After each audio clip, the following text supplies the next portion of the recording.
Good evening, everybody. For the record, Thursday, December 10th, 2020, time for the regular meeting of the Wenatchee City Council. Call the meeting to order. We always start with the pledge to our flag, so I think I'll lead it this time. How's that sound? Let's do it. We stand. I pledge allegiance to the flag of the United States of America and to the republic for which it stands, one nation, under God, indivisible, with liberty and justice for all. And for roll call this evening, we have all 7 members of the council with us tonight. First item on our agenda are the consent items, which includes the agenda vouchers, minutes from previous meetings, and appointing a number of ladies and gentlemen to different various boards and commissions for the city of Wenatchee. Your Honor, I'll make a motion to approve the agenda, vouchers, and minutes from previous meetings. Also to make a motion to approve Resolution 2020-38, reappointing Blake Morrell to position 4 of the Arts, Recreation, and Parks Commission with a term expiring December 31st, 2023, as well as a motion to approve Resolution 2020-39, reappointing Morgan Mott to position 5 of the Arts, Recreation, and Parks Commission with a term expiring December 31st, 2023, and a motion to approve Resolution 2020-44, appointing William Carroll to position 3 of the Arts, Recreation, Parks, and Parks Commission with a term expiring December 31st, 2023, and a motion to approve Resolution number 2020-43, designating the reappointment of Joe Gambino to the Planning Commission to serve another 4-year term ending December 31st, 2024. And lastly, a motion to approve Resolution number 2020-45, designated the reappointment of Mark Seaman to serve another 3-year term ending December 31st, 2023. Second. And for Mr. Siemens, that's for the Historic Preservation Board, just for note. Motion by Councilmember Huffaker, second by Councilmember Hornby to adopt this evening's consent items, including the agenda vouchers from the minutes in the previous meetings. Resolution 2020-38, reappointing Blake Morrell to position 4 of the Arts, Recreation, and Parks Commission with a term expiring December 31st, 2023. Resolution 2020-39, reappointing Morgan Mott to position 5 of the Arts, Recreation, and Parks Commission with a term ending December 31st, 2023. Resolution 2020-44, appointing William Carroll to position 3 on the Arts, Recreation, and Parks Commission with a term expiring on December 31st, 2023. To adopt Resolution 2020-43, designating the reappointment of Joe Gamboni to the Planning Commission to serve another 4-year term ending December 31st, 2024. And to adopt Resolution 2020-45, designating the reappointment of Mark Seaman to another 3-year term ending December 31st, 2023 to the Historic Preservation Board. Any discussion? Hearing none. All those in favor say aye. Aye. Opposed? Motion carries. First up is our franchise agreement with Cascade Natural Gas. Laura, you want to present that?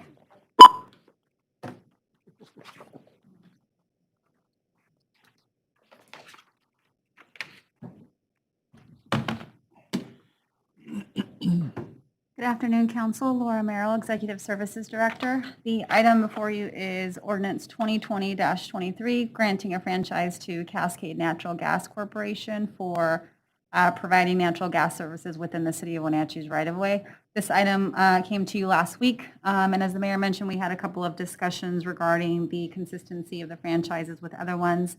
Upon further review, in terms of fees, franchise fees are actually prohibited through RCWs for electricity, telephone, or natural gas.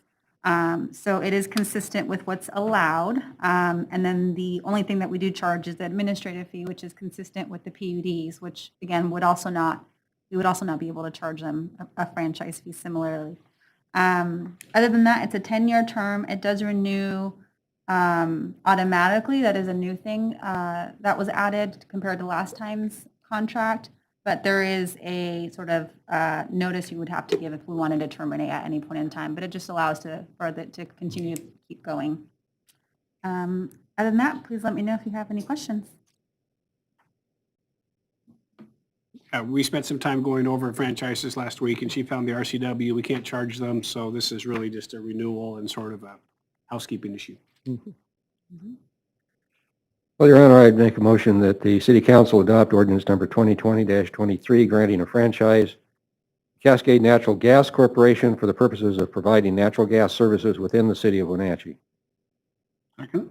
Motion by Councilmember Bailey, second by Councilmember Kulas, to adopt ordinance 2020-23, granting a franchise to Cascade Natural Gas Corporation for the purposes of providing natural gas services within the city limits of the city of Wenatchee. Discussion? Hearing none. All those in favor say aye. Aye. Opposed? Motion carries. Thank you. Thanks, Laura. 9th Street Basin Waterfall Quality Retrofit Planning and Design Grant Agreement. Can we get a longer one? Sure, no problem. Good evening, Mayor, to City Council members. Jessica Shaw, Deputy Public Works Director for Utilities. And tonight for your consideration, I have a grant agreement with the Department of Ecology.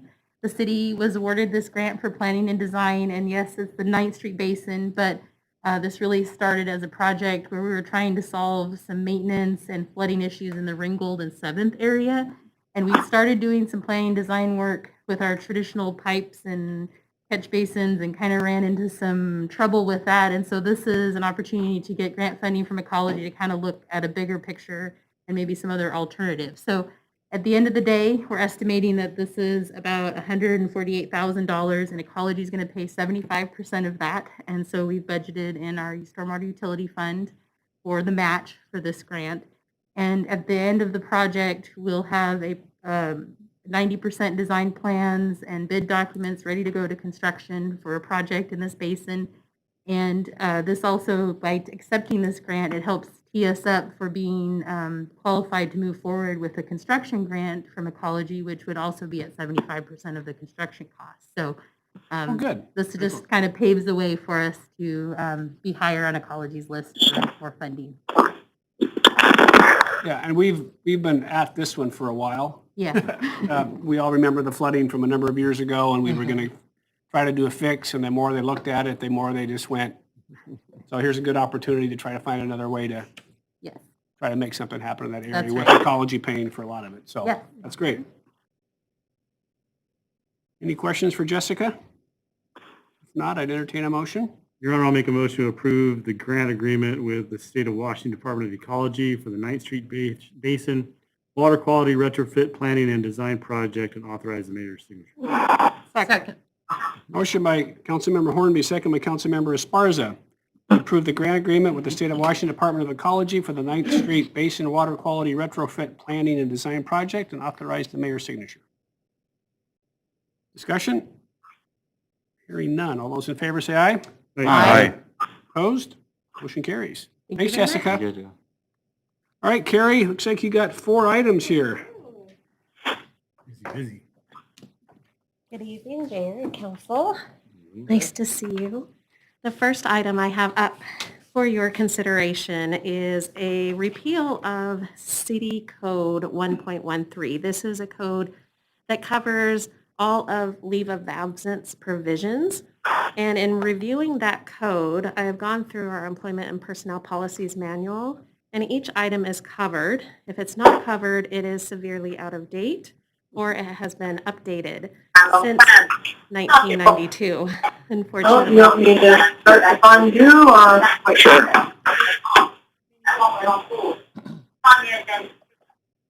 If you guys are on the phone, could you mute your phones for us, please? Thank you. Okay.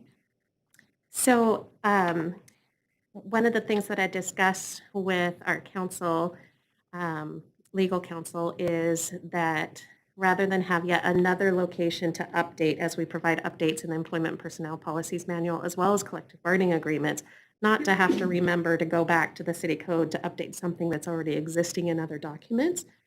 We're looking at repealing the city code and allowing this information to live in our personnel policies manual and bargaining agreements. Okay. As long as we have it somewhere, right? Yes. Yep. And I have confirmed all of my yellow stickies are where they are. Any questions for Carrie? If not, I entertain a motion. Your Honor, I'll make a motion to approve ordinance 2020-16 to repeal Wenatchee City Code, Chapter 1.13, and replace Ordinance 2948. Second. Motion by Councilmember Esparza, second by Councilmember Cuevas, to adopt ordinance 2020-16 and repeal City Code Chapter 1.13 and replace ordinance 2948. Discussion? Hearing none. All those in favor say aye. Aye. Opposed? Motion carries. Great, thank you. Temporary hiring. Next item up for your consideration is the temporary employee hiring positions and wages for 2021. This is the same document that was approved last year. However, the minimum wage has increased slightly this time to $13.69 per hour.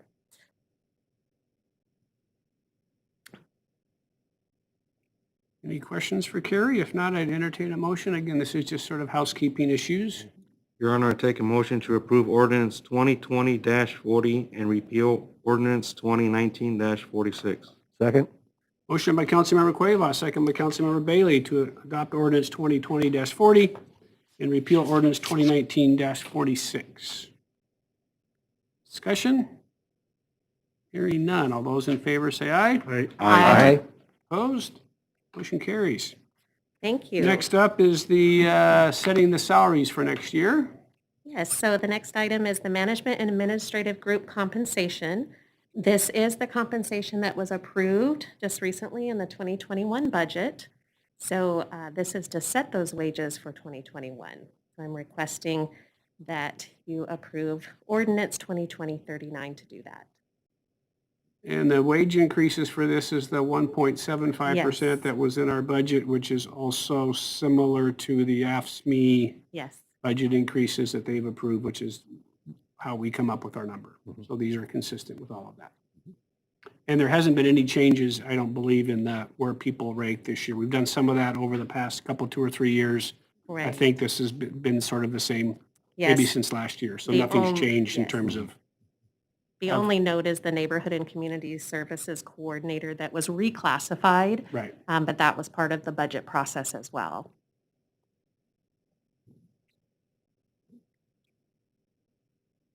Right. Any questions for Carrie? If not, I'd entertain a motion. Your Honor, I move to approve ordinance number 2020-39. Second. Motion by Councilmember Harrell, second by Councilmember Hornby to adopt ordinance 2020-39 as presented. Discussion? Hearing none. All those in favor say aye. Aye. Opposed?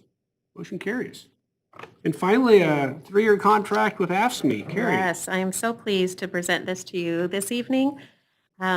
I am looking for authorization for Mayor Kuntz to execute the collective bargaining agreement. It has been mutually agreed to by both bargaining teams, both the union bargaining team as well as the city bargaining team, both consisted of 6 members.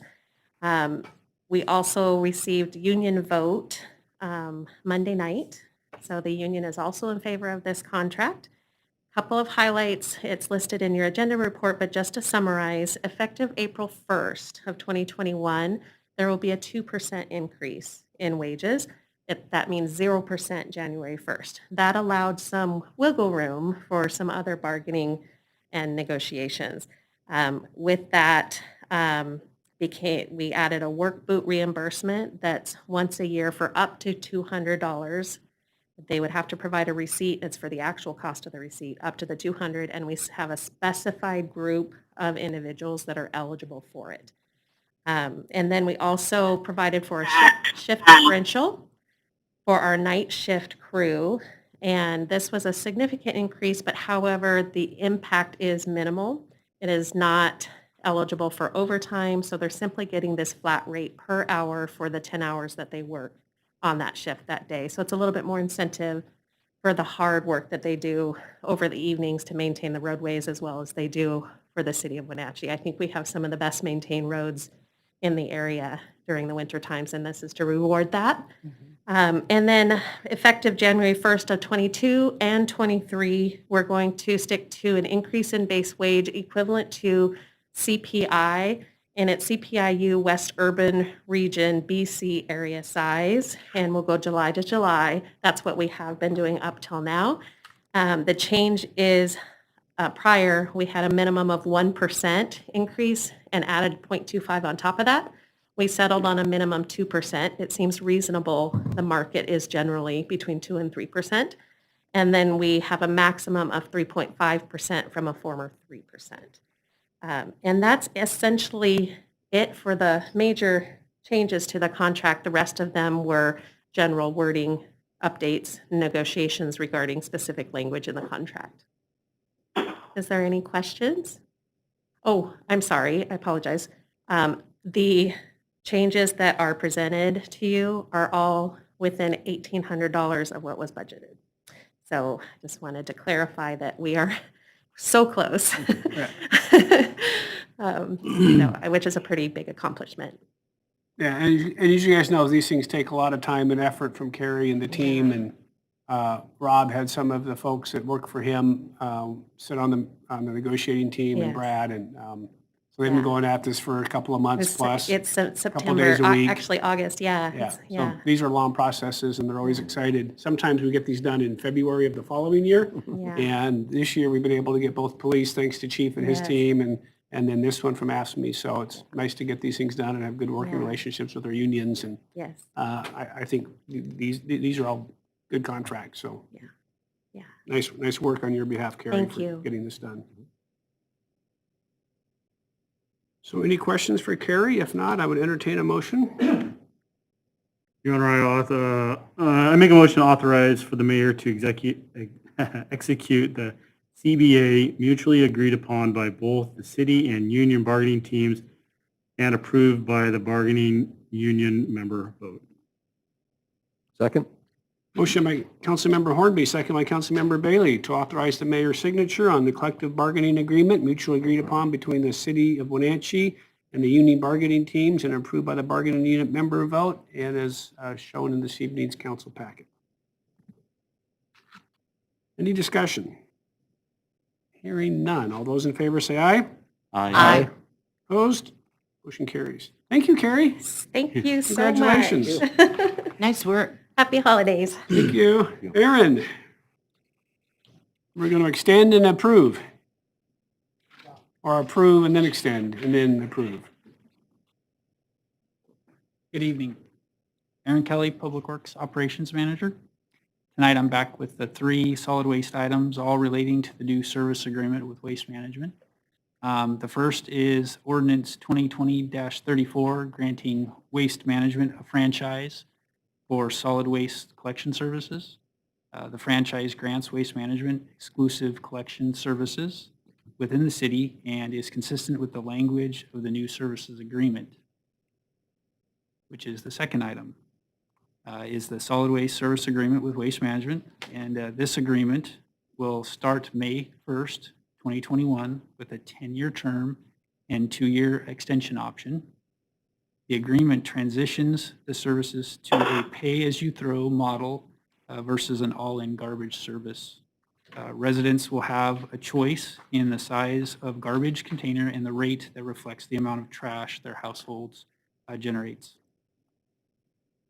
And then the third item is the fourth amendment to the contract for solid waste collection services, our current contract. This extends it, the current contract with Waste Management until April 30th, 2021. The extension will follow the current contract until the implementation of the new contract. So for those of you watching at home or listening at home, this is the third or fourth time the city has seen this, so I wouldn't expect a lot of discussion on these things. We've had quite a team negotiating with Waste Management for quite a while. It seems like we've come to a reasonable solution that works for both parties. Thanks, Councilmember Kulas, for being involved in that. And again, nice to get this done and wrapped up. And it's going to be a little bit different for folks, but there's still some options in terms of being able to take truckloads and getting vouchers and stuff like that. So seems like a reasonable solution. Just a point of clarification is if I remember right, Waste Management is planning on kind of rolling out an information packet for everybody so that everybody knows about the new cans and how to select what they want, and it'll probably include the vouchers and things like that. Is that correct? Correct. There'll be a large campaign, and over the next 30 days after this is signed, they have to actually generate their implementation plan. And during that, that'll be all the communication. We'll also probably have some can sizes on display at different locations for people to see and kind of size them up for which ones that they want to select. Thank you. Any other questions for Aaron? If not, I think we should probably take these individually, but, yeah. Your Honor, I would make a motion that the city council adopt ordinance 2020-34, approving a solid waste services agreement granting Waste Management of Washington, Inc. a franchise for exclusive solid waste collection services within the corporate limits of the city of Wenatchee. Second. Motion by Councilmember Kulas, second by Councilmember Harold to adopt ordinance 2020-34, approving a solid waste services agreement granting Waste Management of Washington Incorporated a franchise for exclusive solid waste collection services within the corporate limits of the city of Wenatchee. Any discussion? Hearing none. All those in favor say aye. Aye. Opposed? Motion carries. And number 2, Your Honor, I make a motion that the city council approve a solid waste service agreement with Waste Management of Washington Incorporated to provide solid waste collection services and authorize the mayor's signature. Second. motion by Councilmember Kulas, second by Councilmember Harold to approve a solid waste services agreement with Waste Management of Washington, Inc. to provide solid waste collection services and authorize the mayor's signature. Any discussion? Hearing none. All those in favor say aye. Aye. Opposed? Motion carries. And the last item? Your Honor, I make a motion that the city council approve the Fourth Amendment to the contract for solid waste collection services, extending the current contract to April 30, 2021, and authorize the mayor's signature. Second. Motion by Councilmember Kulas, second by Councilmember Hornby to approve the Fourth Amendment to the contract for solid waste collection services, extending the current contract to April 30th, 2021, and authorize the mayor's signature. Any discussion?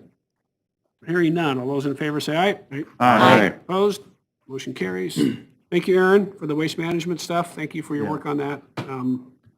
Aaron did a great job kind of herding cats of a kind of ad hoc committee with other city staff, downtown association, and interests of the sustainability, recycling, and composting and enforcement communities. Thank you. It always helps to have someone who was on the other side too, as you know. Yep. All right, Bureau of Reclamation lease for some property upstairs here. Aaron? Yep, correct. Yep, so this is the lease for, agreement for the Bureau of Reclamation space. So here at City Hall on the 3rd floor, the Bureau of Reclamation, or BOR, has an office, occupies approximately 685 square feet. When Localtel purchased the building, they entered into the lease with the General Service Administration for the BOR space, with the lease expiring in July of 22. Since the city acquired the space, we have had a need to be able to transfer or start a new lease for this space. If approved, the new lease would begin January 1st, 2021, and has an end date of July 31st, 2038. Financially, the lease terms would stay actually with the current terms until the July 2022 date. In August of 22, though, the rates would then increase to a rate consistent with the Social Security lease. The current rate is $18 a square foot. The rate moves to $30 a square foot in August of 22. And then in 2030, the rate will increase to $32 per square feet. I do have a change, and I'm sorry about this error, in regards to the action requested. The recommendation is for the city to council to approve the lease between the General Services Administration and the city of Wenatchee and authorize the mayor's signature. It's not, the lease is not with the Bureau of Rec.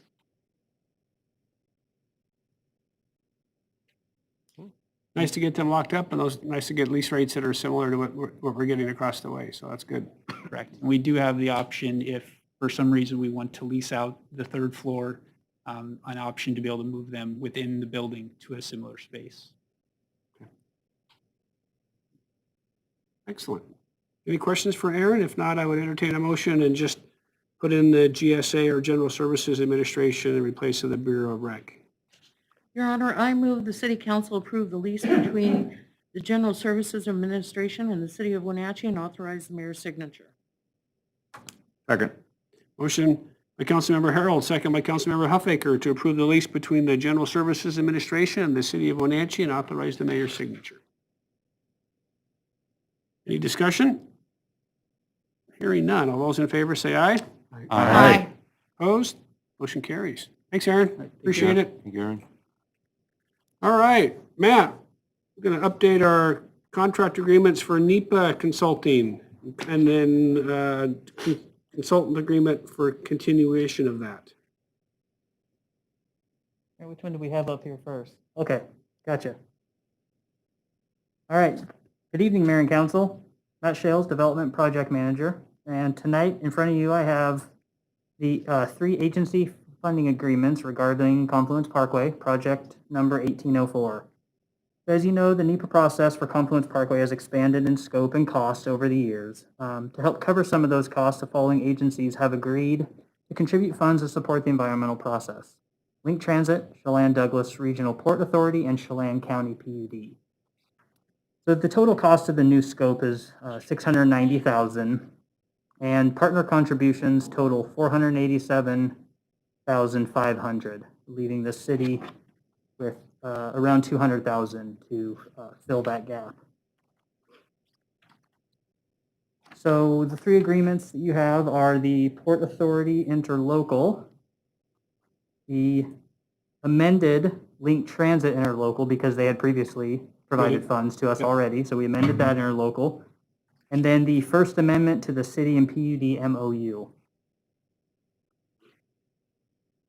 So I think the good news is we're moving forward on NEPA. We did get some significant contributions from both the Port and Link, and the PUD is contributing, not what we would have liked, but their staff is doing a lot of work and working with our staff. So we sort of feel like this is a good spot for us. There's a chance that the scope will come in a little bit lower and the money will come in a little bit lower, but this is something we need to get to the finish line if we're going to compete at the federal level for the kinds of projects. So it was a good summer as we got most of that money put together. I do remember at the Link board meeting when they approved it, they said if we needed more to come back. So there's a chance that maybe we'll come back at the end and see how this goes. But excited to keep moving, and I know that Matt's in all kinds of meetings on this stuff on a pretty regular basis. So they're working really hard to get this to the finish line. Yeah, and we're in a much better position now in the process, having started it, having worked with our stakeholders for 9+ months during the process to understand what's left in front of us. Much better than we did a year ago. So, yeah. And is the end in sight, or So the end right now, our timeline now is to have the NEPA process completed in early 2022, allowing the license amendment by the PUD to happen by June of 2022. And so we are working backwards from there to get everything in line to make that happen. Yep. And we should have NEPA with respect to McKittrick Underpass done prior to that. And I think that is, as we're looking at build grants and another infra program coming up, we've met and talked about how do we sort of apply. It sort of seems like going for the big number didn't work very well, and if you're not a DOT, so we're starting to think strategically about, do we break this into chunks and go for maybe the McKittrick Underpass first, because we'll have NEPA done with that by the time we apply, and maybe do a build, and try to sort of piece it together. So we're having just starting those conversations, but the NEPA for McKittrick Street will be done by March or so. So that part will be nice so we can put that into our application, depending on where we decide to apply to. So do you feel that this shot of money is going to get us through to the end in 2022? Or will you be back mid-year? So as the process is scoped right now and laid out in front of us, we feel that we have sufficient funds to do that. Now, if some of our environmental analysis identifies an issue you never can scope that. We never know that until we're in it. You don't And have a so- crystal ball. No, we don't have a crystal ball, right? But we tried to account for as much as we can, with what we know now. Thank you. With that, Your Honor, I'll make a motion that the City Council authorize the mayor to sign funding agreements with Chelan County PUD, Link Transit, and the Chelan Douglas Regional Port Authority to allow those funds to support the NEPA process for Confluence Parkway. Second. Motion by Councilmember Hufbaker, second by Councilmember Harold, to authorize the mayor to sign funding agreements with the Chelan County PUD, Link Transit, and the Chelan Douglas Regional Port Authority to allow those funds to support the NEPA process for Confluence Parkway. Any discussion? Hearing, I just want to say that, from the very beginning of this to now, I'm really proud of the persistence and determination of the city to go after this funding, and just watching the entire, community come together through the different entities for this is just awesome to watch. So I hope we get there. yeah, one step at a time, but it'd be nice to get this checked off the box. Yeah. Any other discussion? Hearing none. All those in favor say aye. Aye. Opposed? Motion carries. And because we got some more money, I guess the consultants want it. Yeah. Yeah, so very directly related is the next item in front of you, and that is a scope and budget amendment to the KPG Engineering's contract. So currently their contract is at 2.23 million, and we need to increase that up to 2.918 million to account for the 690,000 increase. You'll see that their amendment's only 688,000. There's a few thousand that the city has kept because we'll have some public meeting costs Okay. associated with our online format that we're having to do now instead of in person. So that's the reason for that discrepancy, a small discrepancy. But supplement 3 is attached. And it follows closely with all the needs and the process that is outlined in front of us. We worked with KPG Engineering quite a lot on that over the last few months. So, All right, any questions for Matt? Not, I'd entertain a motion. Well, Your Honor, I would make a motion that the City Council approve KPG Engineering Supplement Number 3. And after all funding agreements have been executed, authorize the mayor's signature to allow KPG Engineering to provide the additional NEPA and engineering support required to complete our NEPA environmental analysis for Confluence Parkway. Second. Motion by Councilmember Bailey, second by Councilmember Esparza, to approve KPG Engineering Supplement Number 3. And after all funding agreements have been executed, authorize the mayor's signature to allow KPG Engineering to provide the additional NEPA and engineering support required to complete our NEPA environmental analysis for Confluence Parkway. Discussion? Hearing none. All those in favor say aye. Aye. Opposed? Motion carries. Thank you, Matt. thank you. Alyssa, I said we're not doing any more change orders. Every time I see her, I just know it's a change order. She doesn't come up to say hi or just check on things. It's like, Signature. what's the change order? Good evening. Alyssa Webb, Facilities Manager for the Public Works Department. I'm here this evening regarding the City of Wenatchee project number 1809, the SSA OHO Wenatchee Remodel Project and the construction contract between the city and TW Clark Construction, specifically change order number 6 in the amount of $71,742.86. Back in September of 2019, the City of Wenatchee entered into a contract with TW Clark Construction for the construction of the shell and tenant improvement components required on the former City Hall building. It is currently under lease with GSA and used by Social Security and the OHO, which is the Office of Hearing Operations. Throughout the contract, GSA made change requests which are outlined in your council agenda. Those costs will be reimbursed directly to the city in a lump sum payment For this change order, the GSA request totaled $25,570.89. Excuse me. Change order number 6 also includes city-related changes totaling $46,171.97. These additional expenses include the costs associated with roof and siding modifications, the addition of some mechanical controls, a few bathroom and kitchen accessories that were missing and required by the lease, and approximately $21,000 in expenses related to the overall project inefficiency and COVID-19 related delays. The additional expenses associated with this change order will impact the built-in contingency on the project. It will not increase the budget. You make it sound good if it doesn't increase the budget. Now I feel Yeah, better. I know, right? Yeah. What contingencies are for, right? I think the building looks great. Thanks. Yeah, no, it really does. It looks great, and I know we'll be excited to start collecting rent here pretty quick. They get a few months of free rent before they start getting checks, but Correct. nice to get that done. Looks good. Social Security is very happy with the building, and Good, GSA is as well. good. Good. And they wrote us a big check, or in the process of writing us that $900,000 check. I think it has been cashed. Oh, good, excellent. Perfect. Even better. Yes. Yeah. Alicia, is the two things, they wanted some stuff and then we did some, are both of those included in the we will be reimbursed for, We'll be reimbursed for the items that they requested. they requested? We will not be reimbursed from GSA for project inefficiencies or COVID-related delays, unfortunately. Okay. They And did, and that amount was what, 45?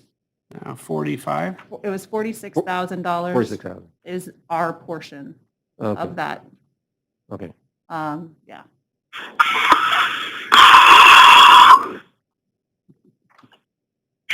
Yeah, so I think overall, I mean, again, it was a pain to get there, but now that we're there and done. You know, we went to bid in we went under contract with TW Clark in September of 2019. We didn't go to construction until February 2020. Yeah, That was 6 months. There was a long time of negotiating with GSA to get the project started, and then COVID started. So then we had all sorts of material delays and illnesses on the job site and just inefficiencies that were not forecasted. yeah. Pretty remarkable. We got it done and on time. Yes. All right, if there's any questions, I'd entertain a motion. Your Honor, I make a motion, City Council approve the contract change order with TW Clark Construction and authorize the mayor's signature. Second. Motion by Councilmember Hornby, second by Councilmember Cuevas to approve the contract change order with TW Clark Construction, authorize the mayor's signature. Any further discussion? Hearing none. All those in favor say aye. Aye. Aye. Opposed? Motion carries. Thank you. Yeah, if, whoever's on the line, if you could mute your phone, we're getting a whole bunch of feedback again. Thank you. All right. Gwen, are you up? All right.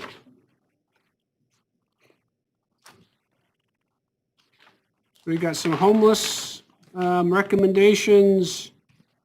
Then we got a contract for some work on the digester, and then legislative priorities, then a public hearing. So Glenn, go ahead. All right, good evening, Mr. Mayor, members of the council. I'm going to give you the abbreviated version, and then I'm happy to go into any details you'd like to.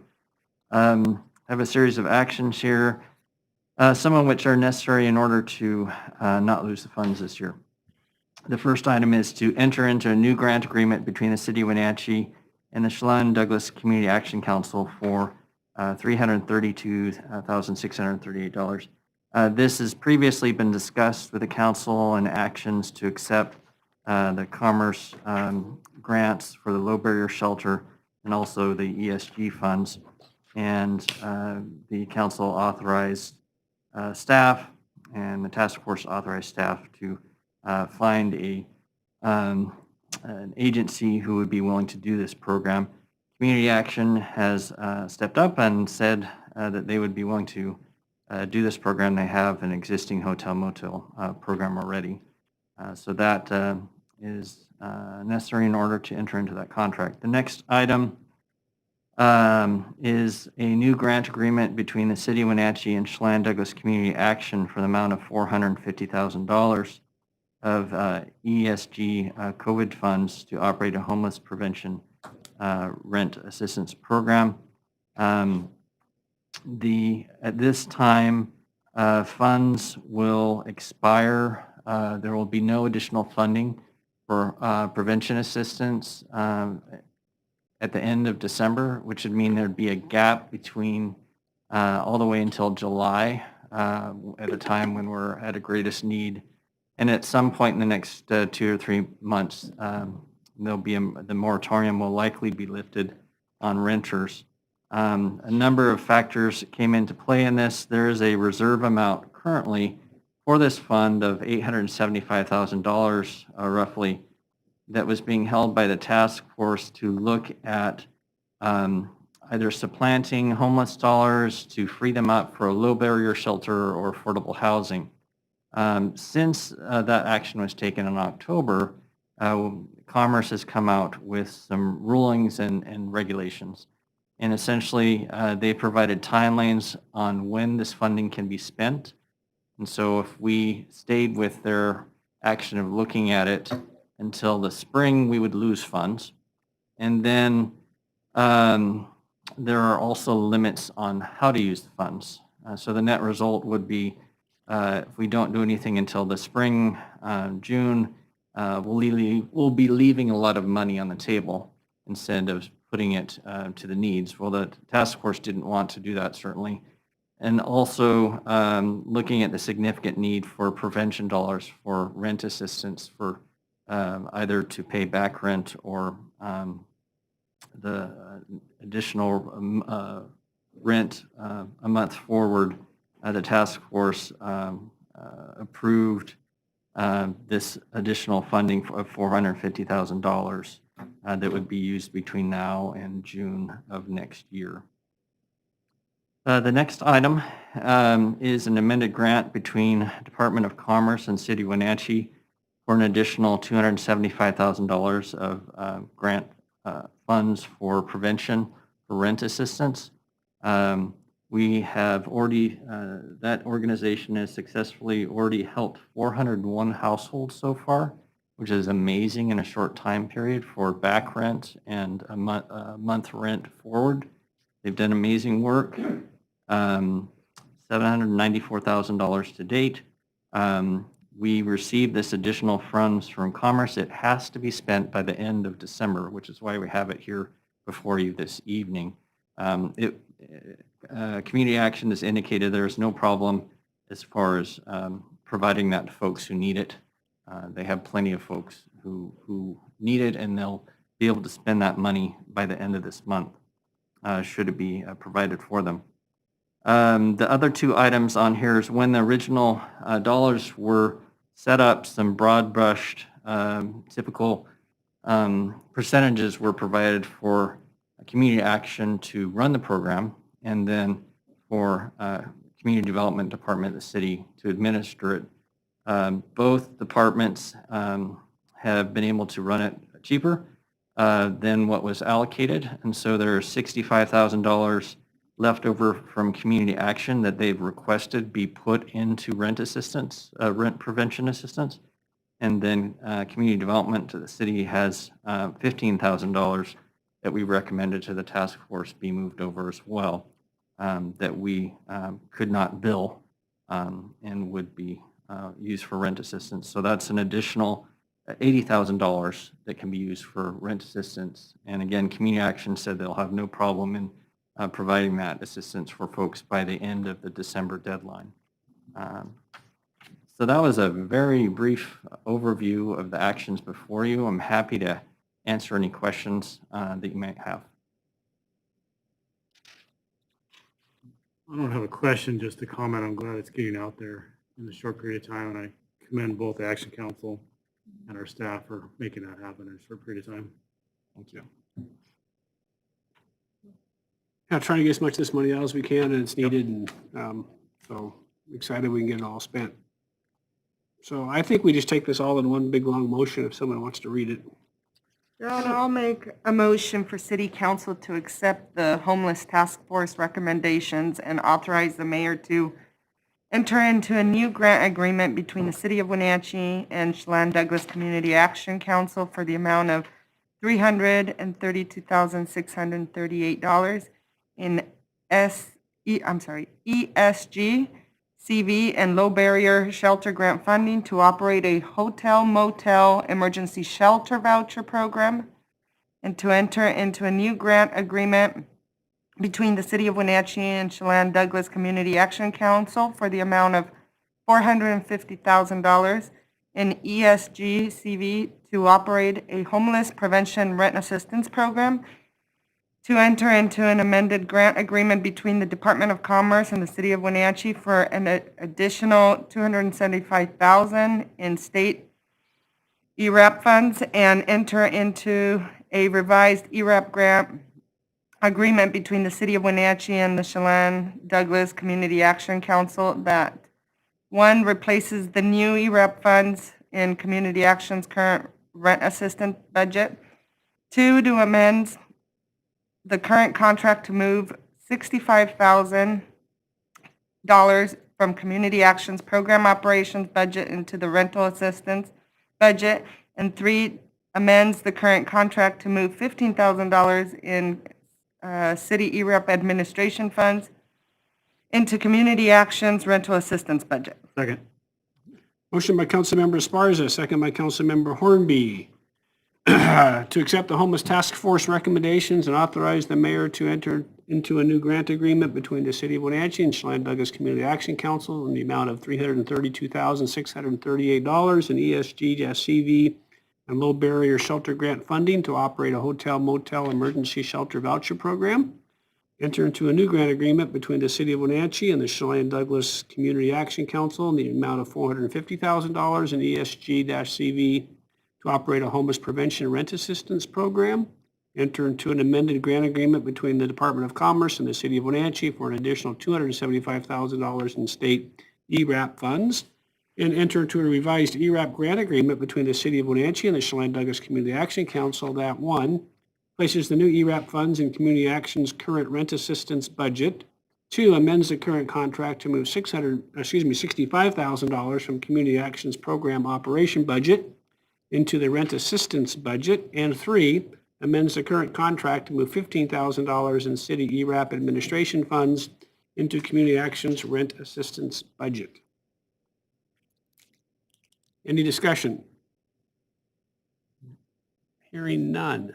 All those in favor say aye. Aye. Opposed? Motion carries. Great, Thank you, Glenn. Someone wants to clean the digester? I thought that was your job. Not today. Not today? Not Okay. today. Good evening, Mr. Mayor, City Council members. Jeremy Hoover, Senior Utility Engineer for Public Works. I'm here to discuss the digester. The digester number 2 hasn't been cleaned in at least 12 years. We've just recently started to notice a few sounds coming from the vertical support of the digester dome. And in order to do any kind of an assessment of what's actually going on the inside of the digester, we need to get it cleaned out, pumped out, and in a state where we can actually send somebody in there, not me, to determine what needs to be done to take care of the situation and make any remedies that need to happen. So pursuant to that, we issued a bid advertisement in November and solicited bids for the cleaning process. We opened bids this morning. There were 2 bidders, Flowhawks and Denali Water Solutions. The engineer's estimate for the project was $215,000. The low bid was from Flowhawks. After tax, it was $227,000. Denali came in at $291,000. So I'm here to recommend that the City Council award the contract for the wastewater treatment plant digester number 2 cleaning work. project number SW20-09 to Flowhawks, and further authorize the mayor to sign a contract on behalf of the city.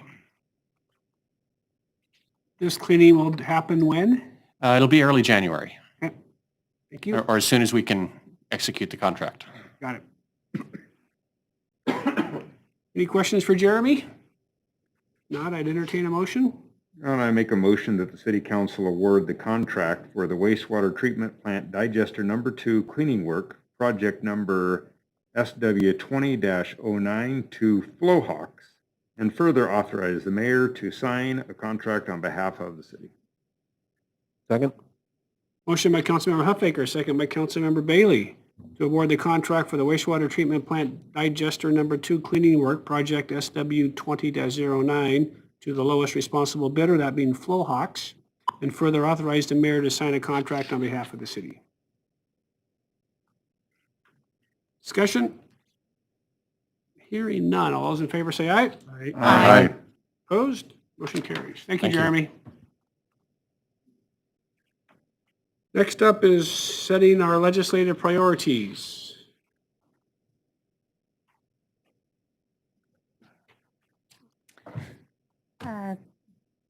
Good evening, Council. The Laura Merrill, Executive Services Director. The item before you is Resolution 2020-46, endorsing the legislative priorities as adopted by the Association of Washington Cities. The City Council had some discussion on this at the December 3rd meeting, and staff was directed to bring this back for formal adoption. So the 21 legislative priorities include state shared revenues, transportation revenue package, fiscal flexibility, housing stability assistance, and statewide policing reforms.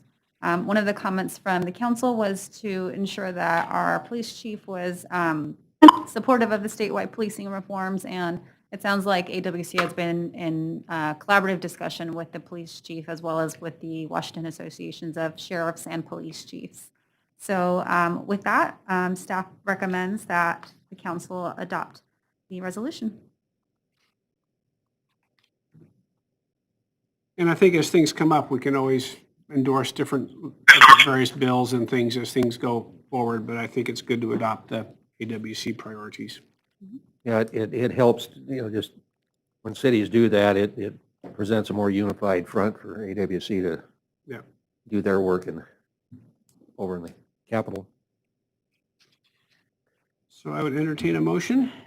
Well, Your Honor, I'd make a motion that the City Council pass resolution number 2020-46, endorsing the legislative priorities as adopted by the Association of Washington Cities for 2021. Second.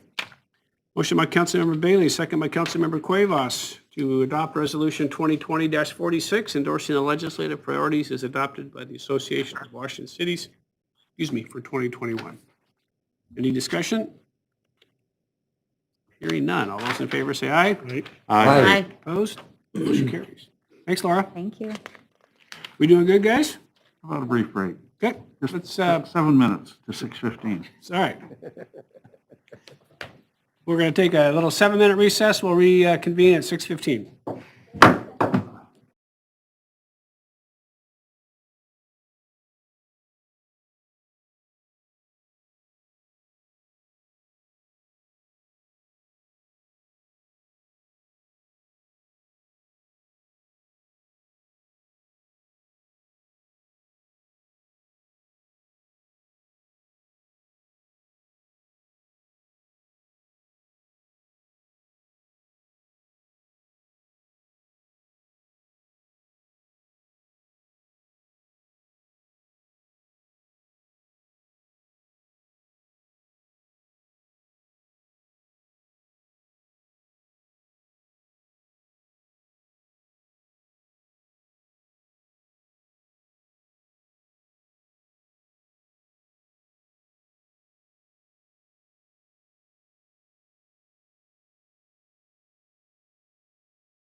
We good? All right, everybody, we are back to 6:15, so we will reconvene the city council meeting for the city of Wenatchee. Our next item is a public hearing item. We have two public hearing items, one regarding the official city code regarding different land use regulations, and the second regarding the adoption of a capital facility plan. So for purposes of a public hearing, the council will hear from staff, we'll ask questions of staff, and then we'll turn it over to any member of the audience, those that are on phone, wish to address the council, and then we'll turn it over to the council for any action that they may be willing to take. So our item O is regarding amendments to Titles 10, 11, and 13 of the Wenatchee City Code. So Glenn DeVries and Stephen Neuenschwander, I'll turn it over to you guys. Good evening, Mr. Mayor, members of the council. This is a public hearing to consider a body of work from the Planning Commission this year. As so many things, COVID threw a wrench in many of our plans, and we ended up canceling several meetings earlier this year. But in June, the Planning Commission began meeting virtually and have done so up to this point. They've been engaged. They've worked really hard to thoroughly review drafts that staff has brought to them. They held a public hearing on November 18th and have forwarded a unanimous recommendation to adopt the following amendments that I'll go over. And subsequent to that, the city attorney and planning staff have been working together to put together a series of resolutions and ordinances that would adopt the amendments to the comprehensive plan, the design guidelines, and Titles 10, 11, and 13 of the city code. And those are the ordinance resolutions 2020-40, which would adopt amendments to the city of Wenatchee design guidelines, 2041 to the comprehensive plan, and then 35, 36, 37, and 38 are to the titles and the official zoning map. So city staff has been before you and done a workshop on these items. So I'll try to keep it as high level as I can, but to let you know, your planning commission has spent many, many hours looking at these documents. To the comprehensive plan, we have included amendments to the zoning district area calculations. So as boundaries have changed over the years, we just want to keep up on all the graphics, including a new section in the land use growth urban growth area element for the proposed college district, goals and policies that would further support the college district, updates to our implementation table, and those are specific to the college district, the residential foothills low and single family districts, as well as updating the land use map for the proposed changes to the college district and the comprehensive plan amendment and rezone application submitted by Triad, which I'll cover now. So as we discussed a couple months ago, as the Planning Commission has heard, Triad Maple LLC submitted a comprehensive plan amendment and rezone application, and that entails approximately 18.4 acres from residential single family to residential low, and 1.6 acres from residential low to neighborhood commercial. The intended purpose of this is to further support the development of their site by allowing more housing types such as townhomes in areas that are still flat or flatter and would be able to take advantage of the housing code updates that we did in 2019. The neighborhood commercial site would allow for some limited commercial opportunities that would serve the 450 proposed housing units as well as the surrounding area. The Planning Commission debated the necessity of the neighborhood commercial designation and had some good question and answer with the applicants, and ultimately have recommended that the council approve the application submitted by Triad Maple LLC. A couple of maps for you to put into context. So on the left, you can see the preliminary plat that has come before you through the development agreement, and the hearing examiner has approved the preliminary plat application. identifying in blue the new boundary is proposed for the residential, low, and single family, and then in green, the neighborhood commercial site. And then on the right, this is what our zoning map would look like on a zoomed-in scale, adopting those changes. The comprehensive plan supports addition of new neighborhood commercial sites in our community. In Goal 6, Policy 4 speaks to providing opportunities for the expansion of our existing and new neighborhood commercial areas to better serve those neighborhoods. The addition of a neighborhood commercial site here would support and serve the new neighborhood being created that's been planned, the development agreement and the infrastructure that was identified as necessary in that development agreement anticipated potential commercial uses at this site. There are no other neighborhood commercial sites north of the 5th and Western site, and would support the growing area to the north and west of the city. And so I included a map. The star is the general location of where the property is. And we have within the urban growth boundary 4 existing neighborhood commercial sites at Easy Street and School. That's our largest. It's about 15.25 acres. And that's, of course, outside city limits. At 5th and Western, it's about 2.5 acres. Cherry Arrondo Miller, that's about 1 acre. That's where Ernie's is. And then at Crawford and Okanagan, we have 11 acres designated as a neighborhood commercial overlay. So that would allow a property owner through a process to apply to become neighborhood commercial. So the potential is there, it just hasn't been realized yet. Right. So this would be the 5th neighborhood commercial site if approved. And as you can see on the map, there really aren't any neighborhood commercial or commercial opportunities, again, north of 5th and Western, so it would provide that neighborhood scale opportunity. Continuing on with the amendments to Title 10, 11, the subdivision code, and Title 13, administration of development regulations. So in 2019, when the City Council adopted what we were calling our housing code update, we committed that we would, throughout the year, continue to monitor how that implementation is going, where corrections need to be made, changes as necessary. And we do that. City staff meets regularly as we look at building permits, what's working, what's not working. We have a running list of changes that we want to talk to the Planning Commission about.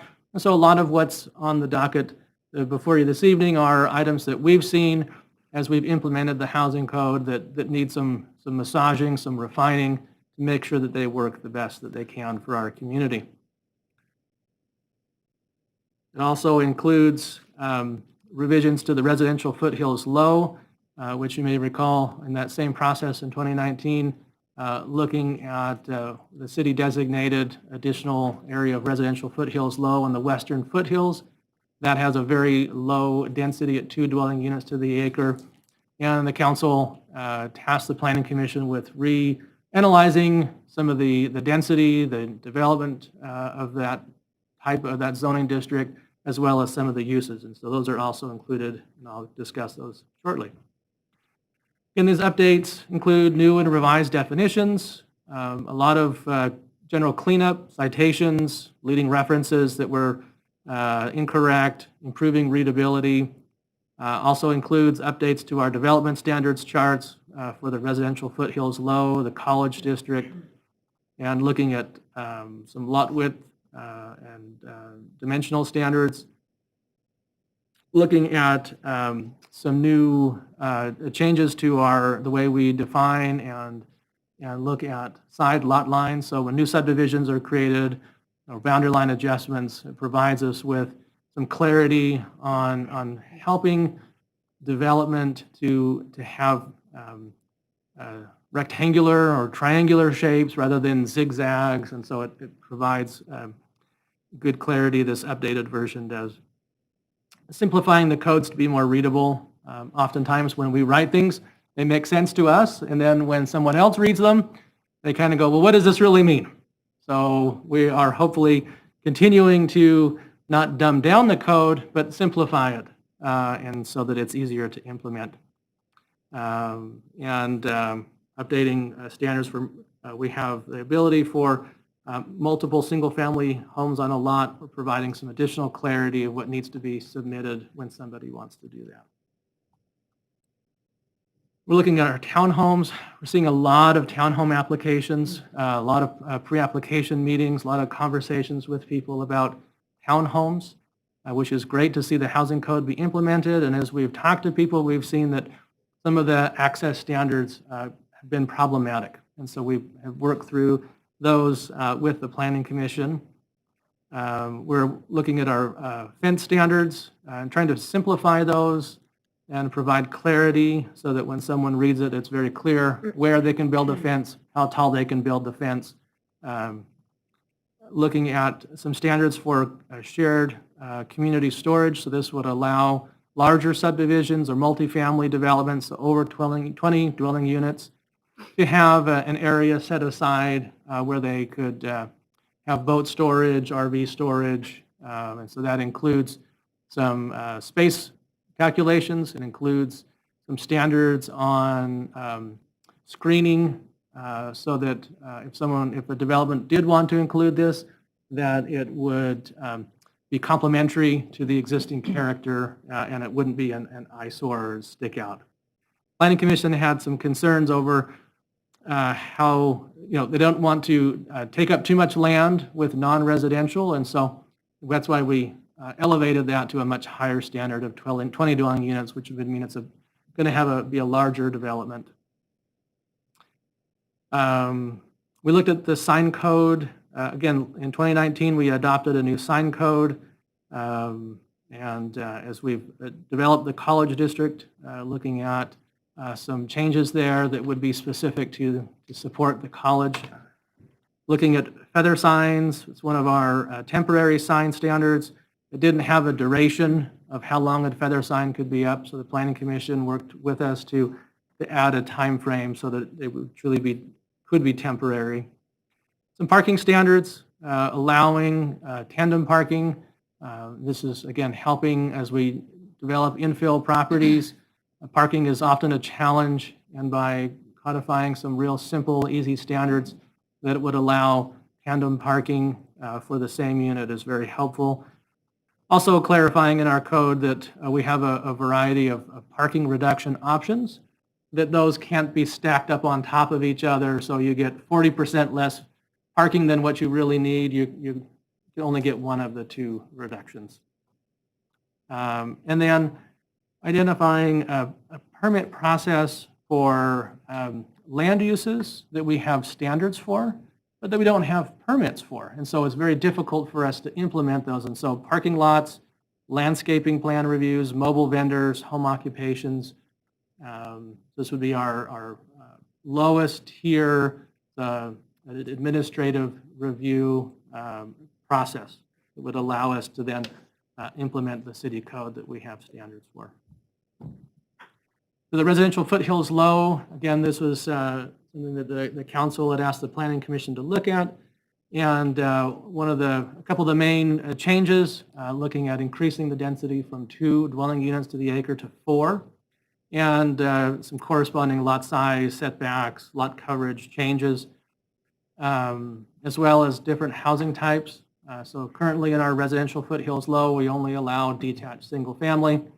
The code update would allow for some duplexes, patio homes, but more importantly, it would allow for clustered single family. So that would allow a property owner to really take advantage of topography, cluster lots in a smaller area, and then leave space open for open space.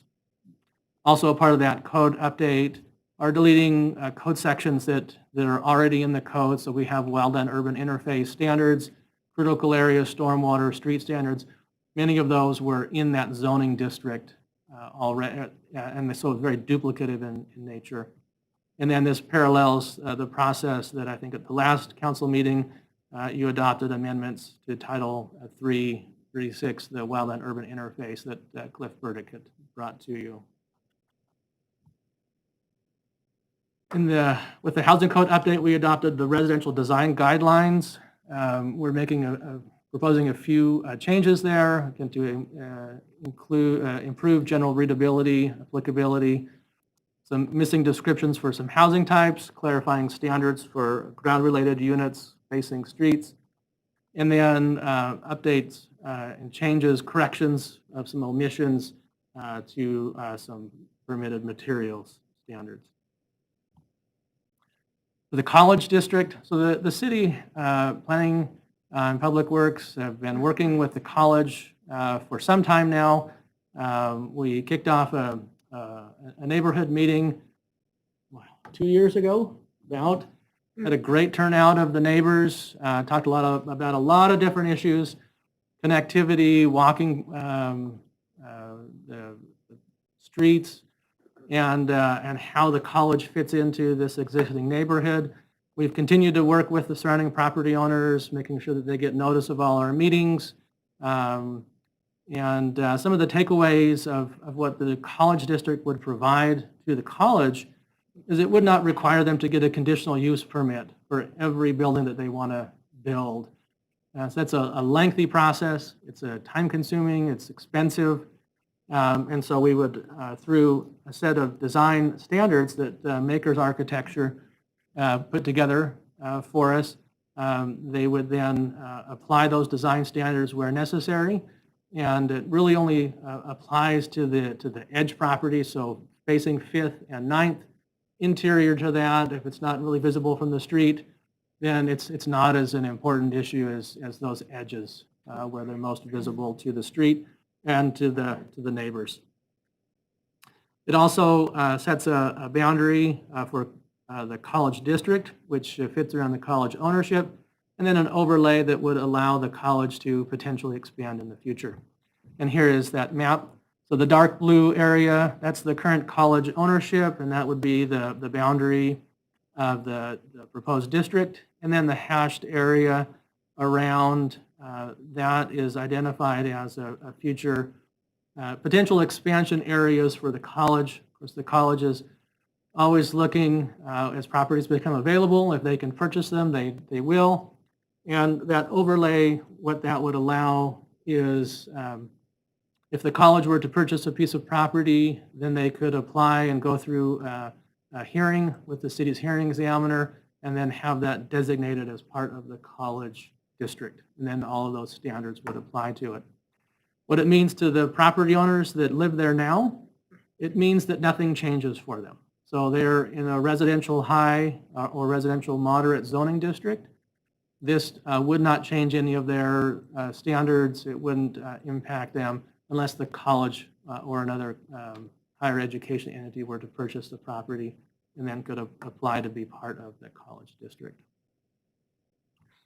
Again, we were looking at a lot of the design standards, and what Makers put together is kind of a cone of vision. So properties, buildings that are closer to the street are required to meet these design standards, so articulation, modulation, different design features. The further the building is away from the street, and if it doesn't fit within that cone of vision, that 45 degrees, then then those design standards wouldn't be applied to them. And the thought process from Makers there is obviously the closer the building is, the bigger it looks. And so you need to have that articulation, the modulation, change in materials. The further away it is, you don't see those defined features. And so that was what they suggested to us.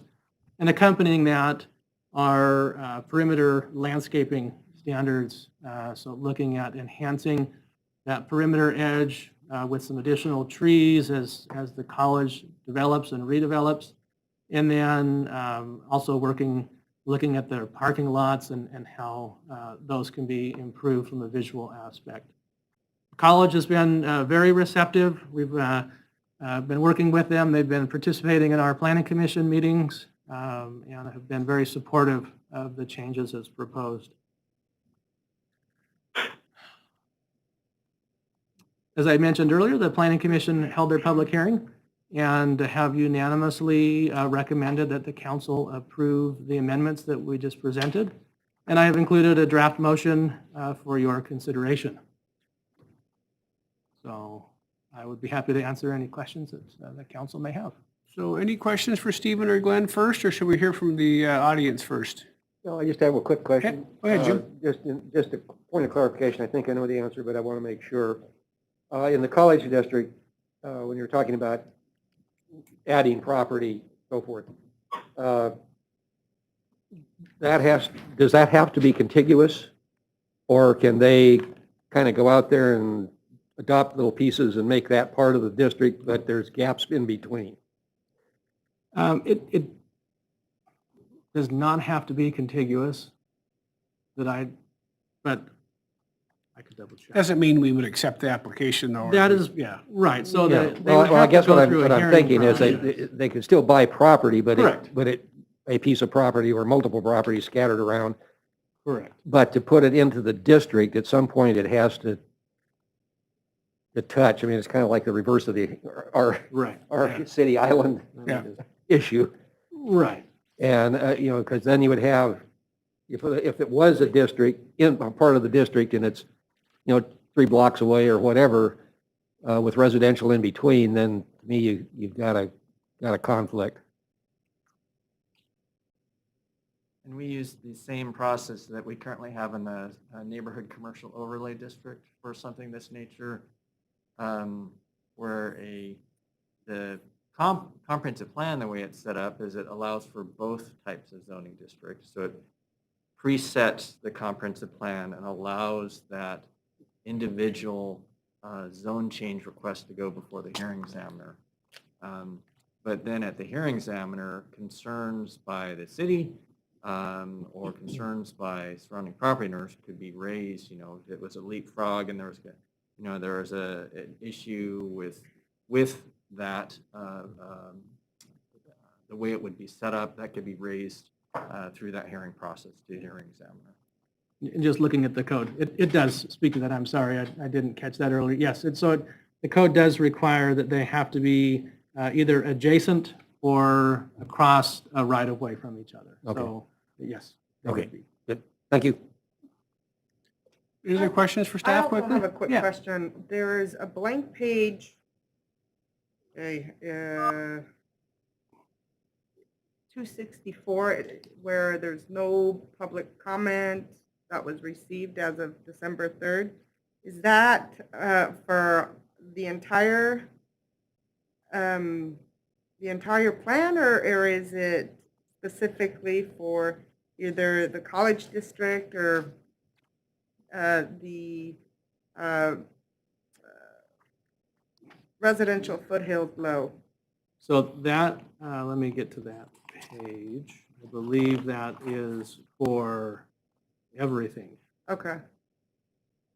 So really, the only public comment that was received was through the planning Commission. commission.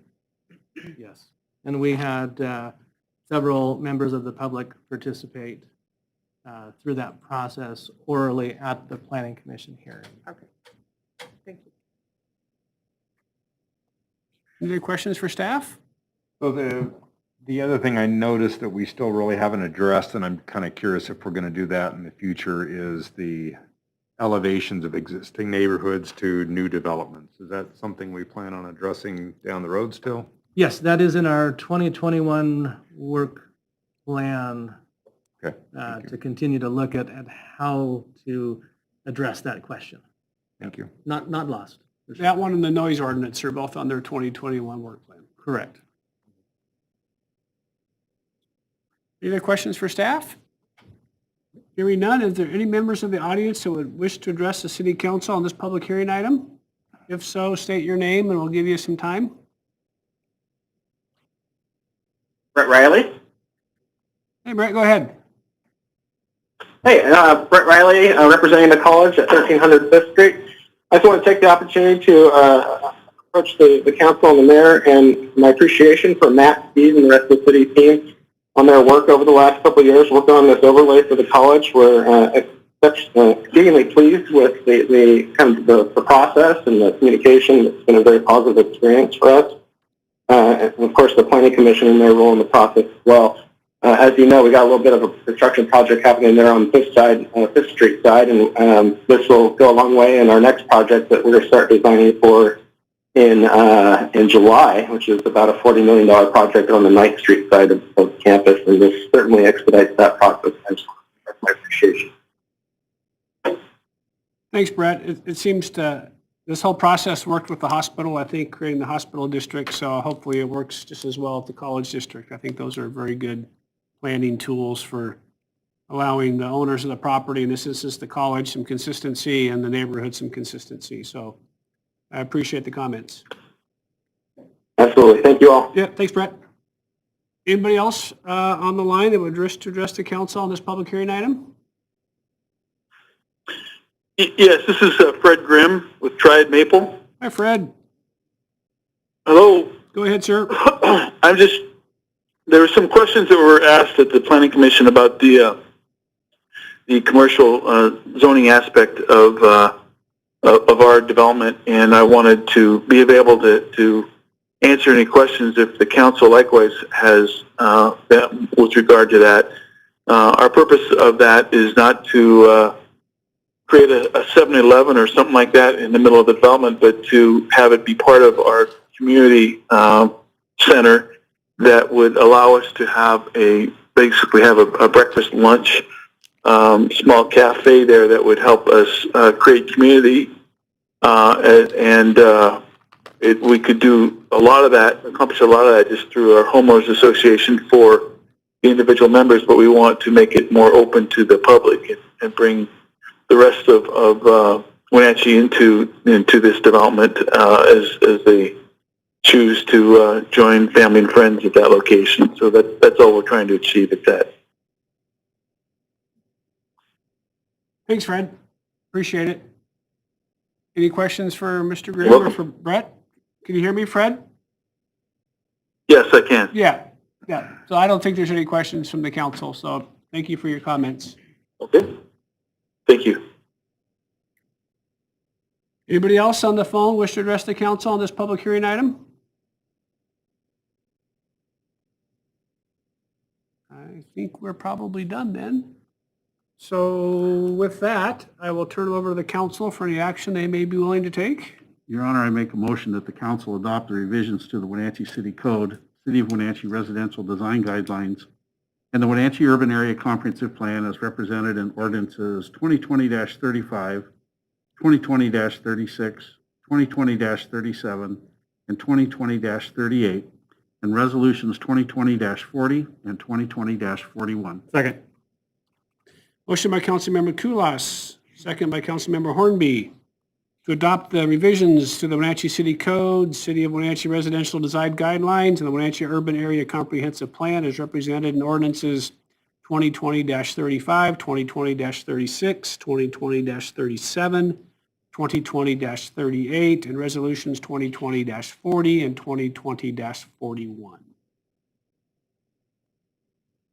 Any discussion? Hearing none. All those in favor say aye. Aye. Opposed? Motion carries. Gentlemen, thank you for all your work. I know we sit here and I know we've talked about this before a couple of times. I know you guys have spent a lot of time and effort and energy with the Planning Commission, so thank you for your work. Glad to get this done.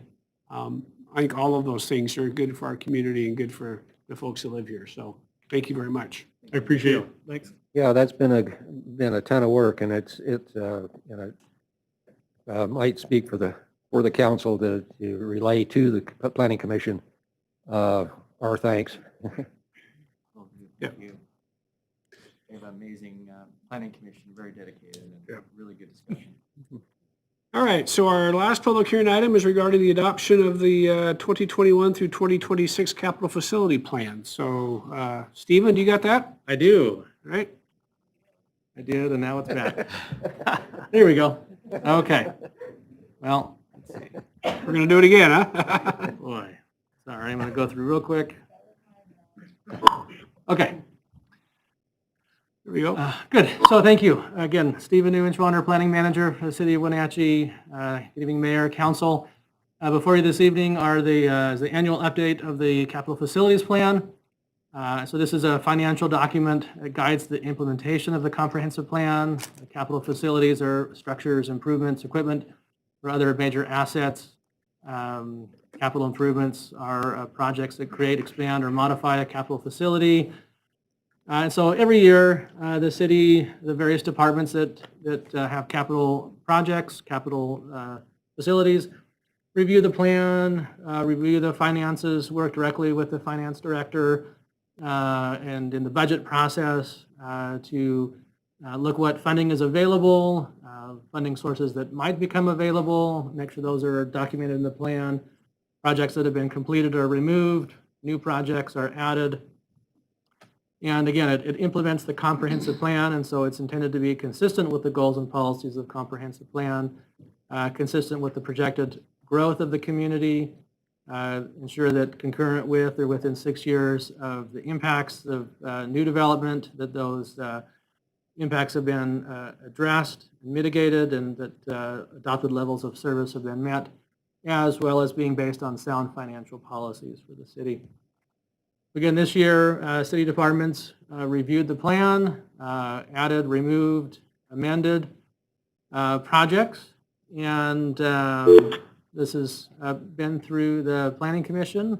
They held a public hearing on November 18th and unanimously recommended the council adopt the 2021 to 2026 Capital Facilities Plan. And staff has prepared Resolution 2020-42 for your consideration that would adopt these amendments. That's all I have this evening. If you have any questions, I'd be happy to try and answer them.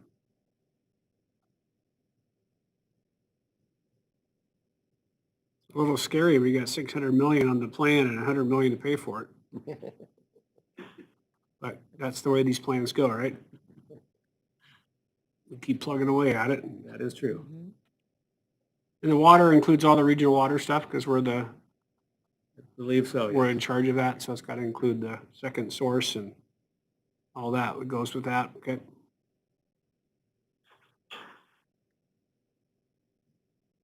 I will readily admit I'm not an expert in all of the individual capital projects. But you're here in front of But us. I am so here now in you front are of the you, expert. so Yeah. I'll do my best if you have any questions. Any questions for Stephen?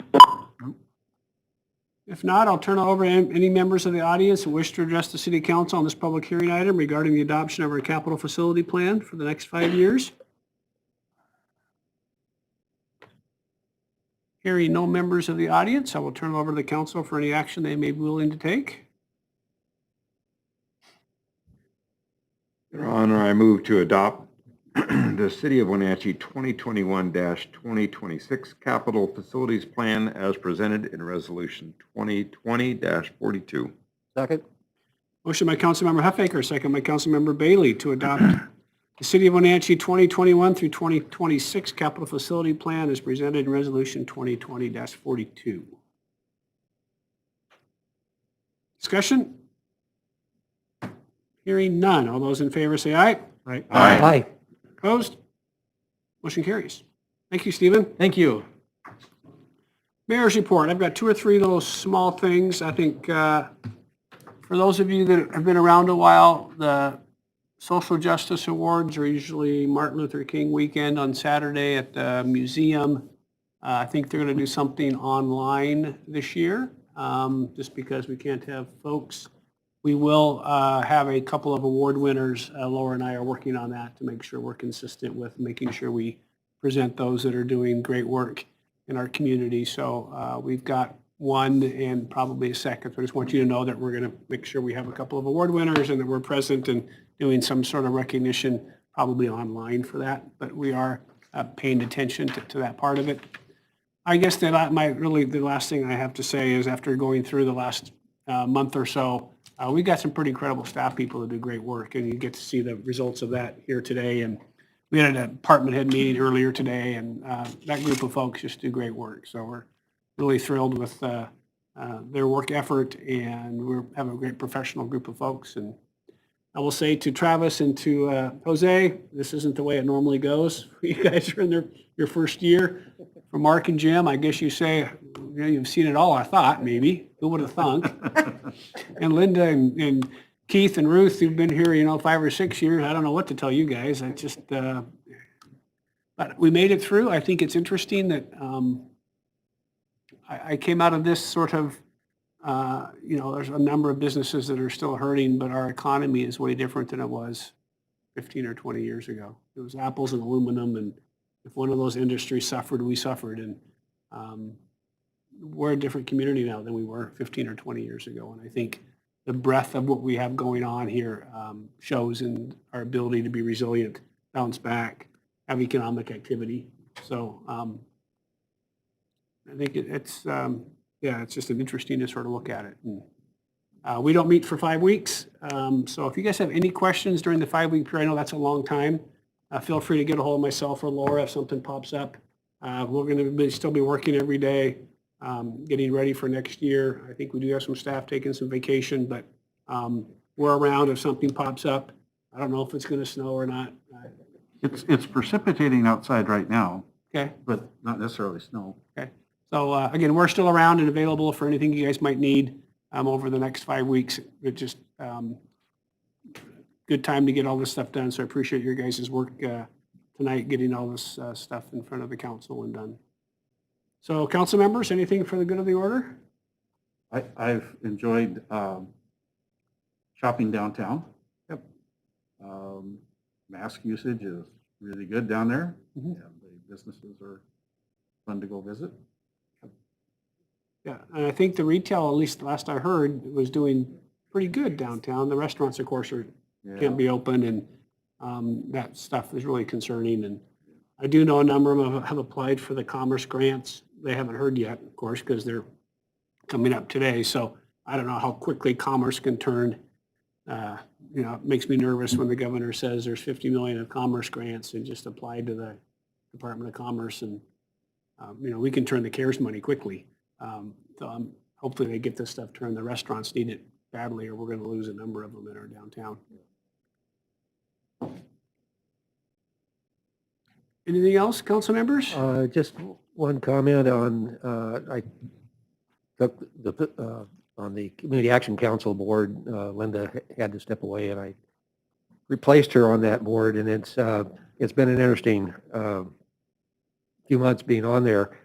But to see, I kind of hear about things and organizations and whatever, but to kind of get involved with that organization and to see, all the stuff, it's kind of like the city when you do all the stuff that's going on. Yeah. But, the homeless grants and the food distribution and all those kinds of things. And we talk about our community and the change, how different this community would be if those kinds of agencies were not out there on the front lines. Yeah. Taking care of folks. So They do an amazing job, don't they? they absolutely do an amazing job. Between them and Serve Wenatchee, and there's lots of great work going on out there that keep people fed and keep them housed. And That's a credit to our community. we're sort of a conduit to get the money out to the Community Action Council to get it into people's hands, and the rental assistance and the food distribution. But they do great work. One final comment on that, they have been had an application in with the Port District to purchase one of the one of the lineage buildings Yep. from the port. There was another bidder in there, and they got it. But the need is there. They have their facilities are kind of scattered all over the place, and they're looking to get everything consolidated. So anyway, I said I would raise this if anybody has any leads onto perhaps other properties that they might deal. They need about 15,000 square feet. So if there's some commercial stuff that pops up, I know you're pretty well tied into that, or Laura, if anything comes on, your way, why? They're looking. They have the financing. They're ready to do this, but they were turned down. So anyway. The port's aware of their need, though. Pardon? The port is aware of their need. The port is very much aware of their need, but they And you want them in a certain area because of the services they provide. Right. So it's got to be sort of, you don't got to put it in East Wenatchee, or you're not going to go put it out in the old station. So it's got to Yeah. sort of fit where their need is and where the people can come find them for services, so. And they currently are actually in that property, that lineage property on. For some storage, I think, don't they? No, they're operating out of there. Are they? Okay. The food distribution Yeah. stuff yeah, is okay. operating out of there. And so anyway, by, I think it's February, they have to be out of there. Okay, And so at that point, they, they still need a distribution center. So okay. What's going to happen to that property that they're in? where they currently are, Well, where the offices are now? Well, they'd probably just sell those. yeah, they'll sell the property. I mean, I think there's 5 different properties that they have that they're Oh, really? operating from. Yeah, there are a lot of different places. Would that be something that might work for a low barrier shelter? You have to go in and look. Only time I've been in the one building, it was an old converted house. Yeah. Didn't see, Yeah. I don't know how many people had working in there, a lot, it seemed like. Mhm. Yeah. I don't know if it would work or not. Yeah. And one of the other things, just, and then we're done, I'm done, is also just kudos to the National Guard folks. We've had, since really almost the COVID thing began, got access to, kind of on the first name on the list to get National Guard's troops in there to help with that food distribution process. And they will be there probably into the middle of, March, April of next year. So they will have almost, been in there a year, helping with the increased demand on getting food out. So they're regulars down there, so very much appreciated. Yeah. And I think most people, Councilmember Kulas and I were talking about this a little while. I mean, we got a ways to go with the virus. This isn't vaccines and we're good to go February 1st. This has got a ways to go. And we're going to be meeting like this for a while. And it may be next school year or later before things sort of get to a point where we've looked more normal. Yeah. So Yep.